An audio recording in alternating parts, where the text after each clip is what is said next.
Well, true to Italian trains, the last train I was on in Italy was also held up. So, welcome to my video. I have arrived in Milan. Very noisy, very busy, but I think it's going to be a fun 2 days because that's all I've got here. So seriously, that was the craziest station I've ever got off. And it's the first time I've had to use my packs as bumpers to just get through the people. It was just mental. So welcome to Milan. First thing I did was put my lanyard around my neck because man, you just don't feel safe when there's that many people. Yeah, so now I'm just going to go and check things out. I've got to feel comfortable for when I fly out of Milan in a couple of days. So I'm going to go and suss things out before I head off to my hostel.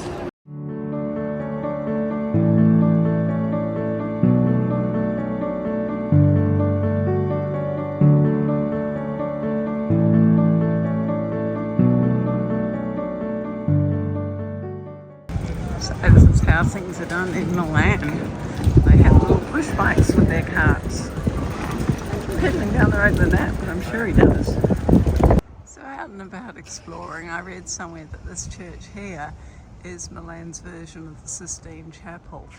Well, from this angle it doesn't look all that interesting, but I'll go around the corner and just see what it's like at the other side. Well, I checked the opening hours of this church and I'm within those, but what it didn't say was that the last admission is actually 30 minutes before closing time, so I don't get to have a look in the Milan version of the Sistine Chapel. But it's not a particularly attractive building. It's like it didn't get finished. It's a bit weird. So yeah, I'm just sort of wandering around really, give myself a destination and oh excuse me, meander. So I've come to check out Sforza Castle now. Oh, those are cool houses around there. Yeah, so I got distracted then. Yeah, so this is Sforza Castle and hopefully I can get in and just walk around the grounds. I'm gonna have another look at those buildings over there. I love that, it's like a circle. Wow, this is pretty impressive. This is huge square. Although those towers make you think of watchtowers in prison. Well, the castles I've been looking at haven't had moats, but this one has. It's pretty cool. There's a bridge that goes over the other side, of course. There's the length of the square.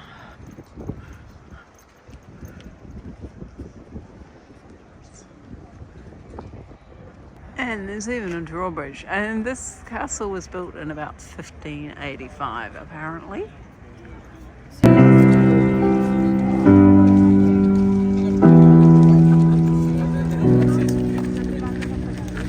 Well, I only just caught the end of that. You can see that this is a very, very popular place.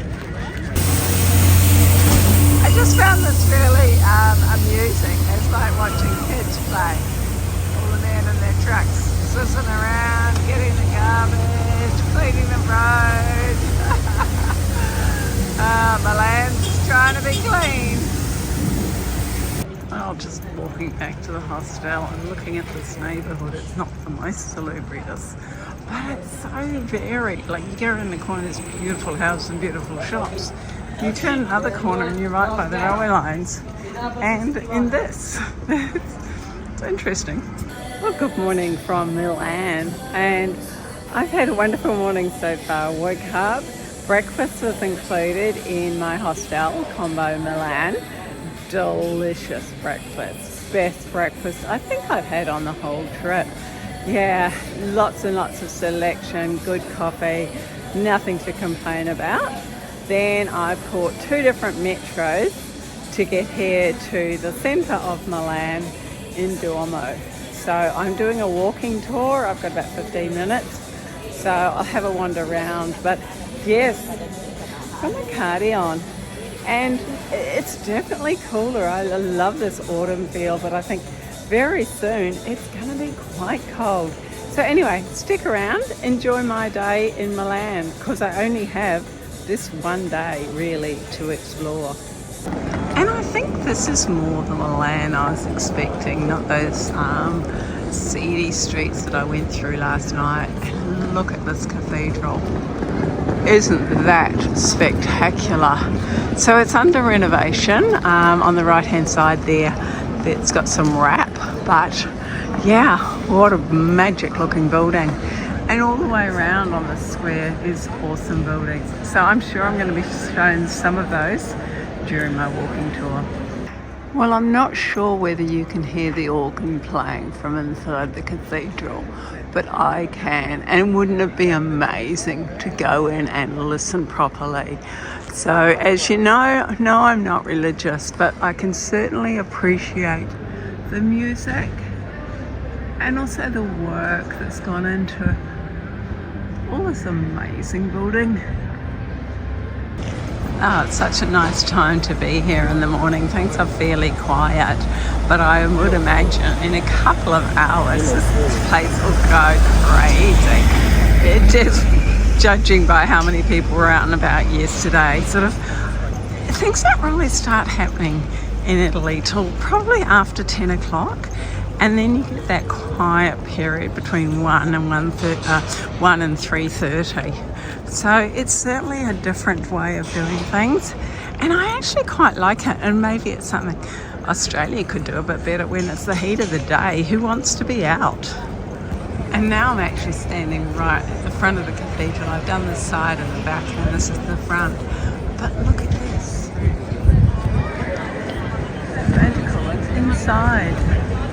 I will walk through later, I'm sure, but I'll move around a bit more and show you the full cathedral. And there you go, there's the front of the cathedral.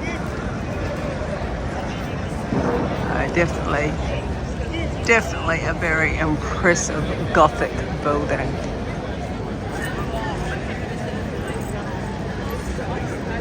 On our non-verbal communication skills, okay? And this is one of the most common hand signs. Actually, it might have two different meanings. It all depends on the face of the person who does it. For example, if I am upset and I do this to Gary, it means, hey Gary, get the fuck out of here. if you don't want me. So this church is one of the oldest. It's from the 4th century AD. Time for some bits of Roman history. Don't worry, not the whole Roman age, just the late. Let me show you how big In this group is. 286 AD. So we're stopping and getting a lot of information, which is actually really informative, and he does it in a funny way. But this building was originally built in 1400, and it was a hospital. So we can see why he has a yellow umbrella, because that's the only way you'd see him in amongst all of this crowd. It's just mental. And yeah, you just wonder how many pickpockets are here, right? And so we continue through here. It is beautiful, right? I love these covered areas. And I just shuffle along.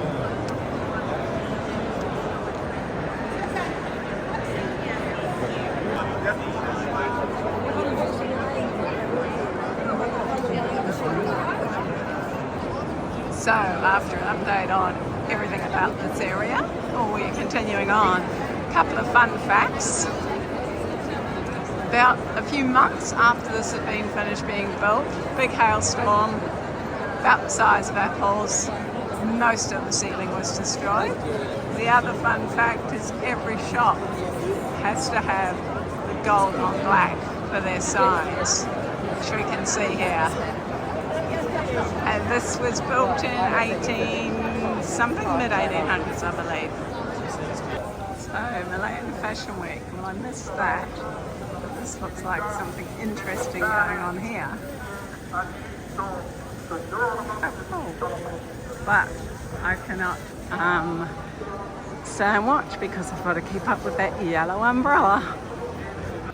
Well, that was actually one of the better tours that I've been on. He was very engaging, very enthusiastic, and it went for, let's see, it started at 10 o'clock, it's 1:10. So yeah, just over 3 hours. But I did a quick head count and I reckon there was over 50 people, and I'd say 90% of them stayed. So a real compliment to him. It wasn't a guru walking tour, it was another group, and I'll put the name here somewhere. So yeah, really same sort of thing, but it definitely makes a tour the personality of the person who does it. So back on my own, I'm going to try and find somewhere that I can get some lunch, even after my big breakfast at the hostel. Feeling a bit peckish. So I love that the city has the old trams. And it doesn't only have old trams, it has new trams as well. So I've yet to travel on one, but the plan is to do that. I have to say, there is one thing I'm going to miss. It's the sound of the cars on the cobblestones. There's that noise, and something that we never have in Australia. So yeah, I actually like the sound. I'm sure I'll have it when I get to, oh, I better not tell you where I'm going. I'll leave that as a surprise. So I've found a very quiet area of Milan. This is the Botanical Gardens. Isn't it beautiful? It's just, yeah, so nice to get away from the crowds and just enjoy the peace. And I'm just going to wander through here for a while, probably sit down and have a snack. Well, this is the tiniest, flattest little botanical gardens that I've ever been into. But it was just lovely just to sit down and, yeah, check my emails and do all that sort of stuff and just have a bit of a break away from traffic and noise. And it's actually really popular. There's lots of people here just enjoying the peace, which is just beautiful. So this is another of those streets that I can afford to walk down, and that's about all. There's a few chauffeurs sitting in these cars waiting for their clients. And yeah, everyone's just chilled and strolling, which is actually really lovely. So I always Google free things to do in town, and this Movement Mara is a museum of fashion. So we'll just go and have a look and see if it is actually a free place. But I love this courtyard, don't you? Yes. It's cool. They're all just stones. Well, yes, no charge. I give a donation as I leave if I want to. So these are a lot of Milan buildings that I've already seen today. So that's pretty cool. And of course there's Duomo, the cathedral. So this painting here is pre-1860 because I can tell by when the buildings were demolished. So fantastic record of history, because this is done pre-photography, which was about 1850, I think. And it's not only the art, it's the building itself. Have a look at this floor.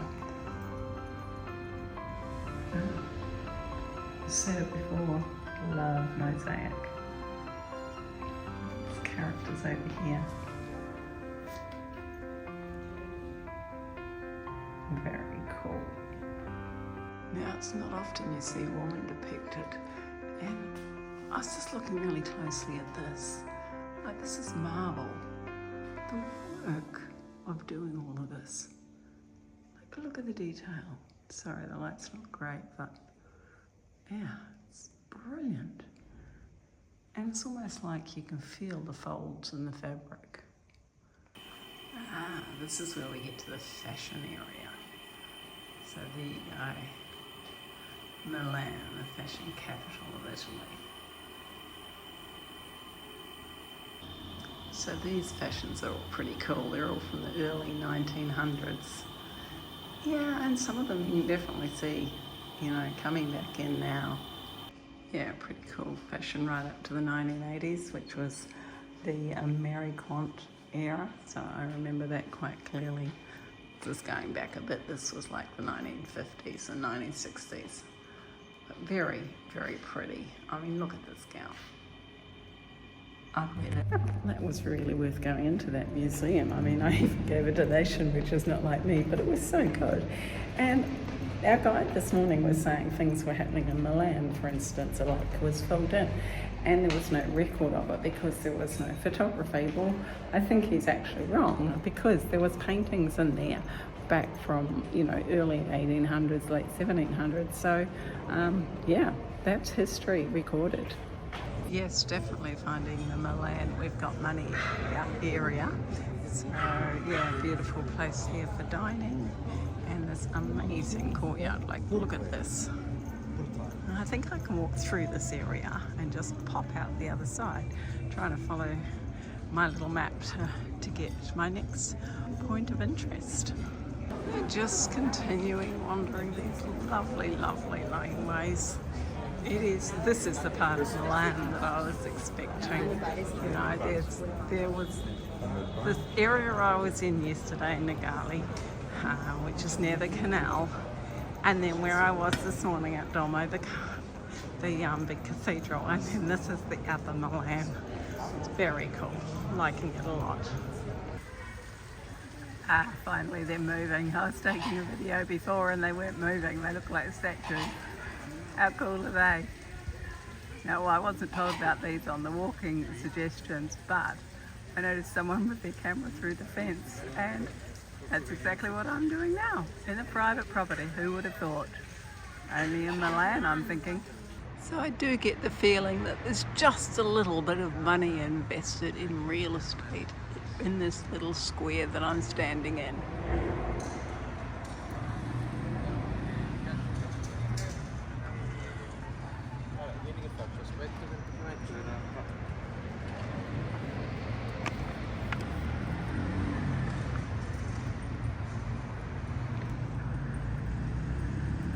That's where I'm at. So I've had a really peaceful, leisurely 3 or 4 hours, I think, since I did the tour.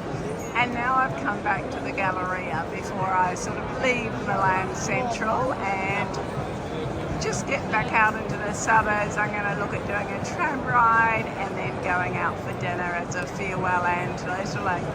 But the crowds just haven't changed. If anything, they're thicker, and this is Sunday afternoon. Do people come to Milan for the weekend? Maybe.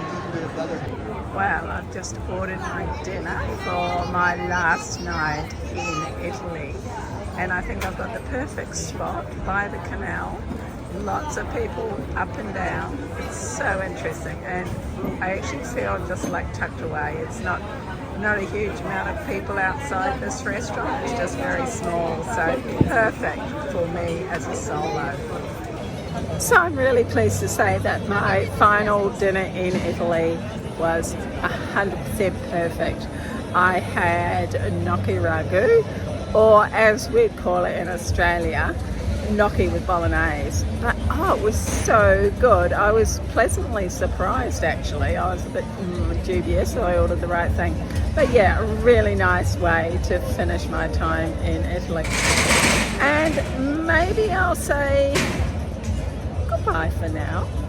Thank you for watching my video. Tomorrow morning I have a flight. Anyway, more about that in my next video. But bye for now.